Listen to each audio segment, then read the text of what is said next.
Hello, Bucs fans. Adam Slivon here. We're just a Sunday away from the start of the Bucs season. There's so much excitement in the air, but no game to analyze this week. That's why instead I'm going to look at the roster once more heading into the year. How do all the puzzle pieces fit? I break it down further in this week's edition of Top 10 Takeaways, starting with number 1. Before the Bucs kick off against the Falcons, it is worth recapping an absolutely wild week that saw the team work very diligently.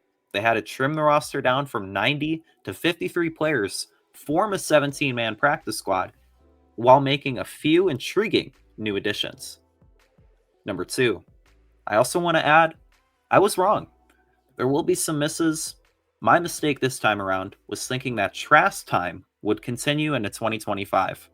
Although quarterback Kyle Trask knew the offense and had a decent preseason, who could blame the team for opting to go with Teddy Bridgewater in a Super Bowl window?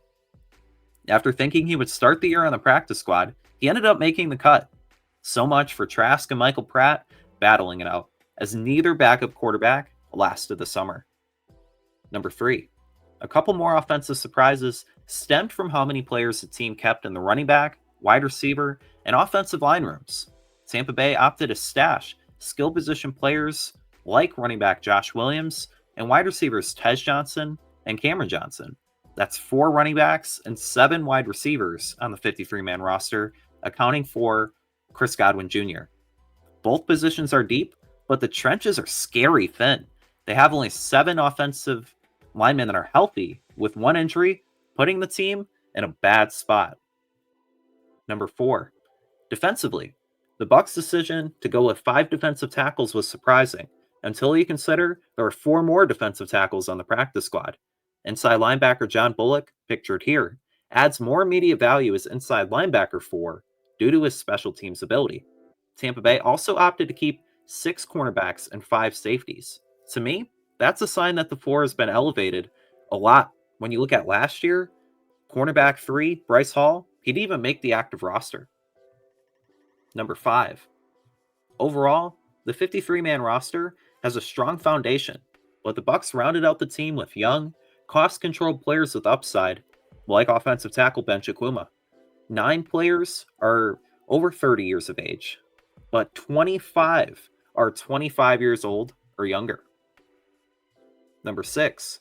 Moving to the practice squad, 3 promising players snuck through waivers that I'm most intrigued by. You have quarterback Connor Bazelak, wide receiver Garrett Green, and inside linebacker Nick Jackson. Bazelak and Green are interesting developmental pieces, while Jackson already looks like he can play in head coach Todd Bowles' defense. I'm glad that they stuck around. Number 7. The practice squad is a mix of rookie undrafted free agents and veterans, but there's a heavy focus on the trenches. 9 of 17 players are offensive linemen or defensive linemen. That means you could see a lot of early roster elevations among this group. Number 8. A lot of new players returned, but there are some new faces to keep an eye on. How about new defensive tackle Jason Jones, who is 6'6" and 335 pounds? That's a beefy boy. Jones had 7 tackles in 3 preseason games with the Ravens and perfectly fits the run-stuffing archetype. He had interest across the league, but he said, I wanted to come down to Tampa Bay and form a brick wall with defensive tackle Vita Vea. You also have to consider there will be no Desmond Watson anytime soon. Number 9. The team needed pass rush reinforcements in a bad way, and they got one, an outside linebacker, Mohamed Kamara. It's to be determined whether Kamara is enough, but he was someone I was high on coming out of Colorado State for his athleticism and production. A 2024 5th-round pick, the team got him for nothing.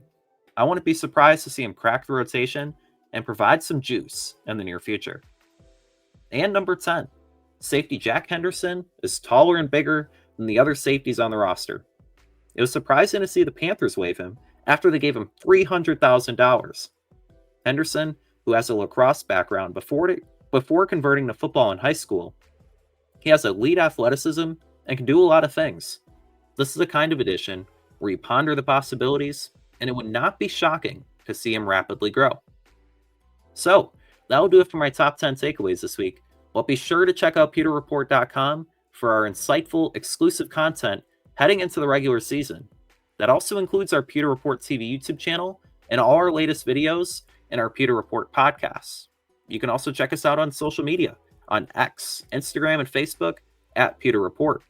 To see my 10 takeaways and read more of my analysis, you can also find me on X at Adam Lives On. I hope you enjoyed this video, breaking down the Bucs roster outlook. What moves were you most surprised by? Which positions do you consider the biggest strengths and weaknesses? I'd love to hear your thoughts in the comments section below, and I'll see you soon for another Top 10 Takeaways.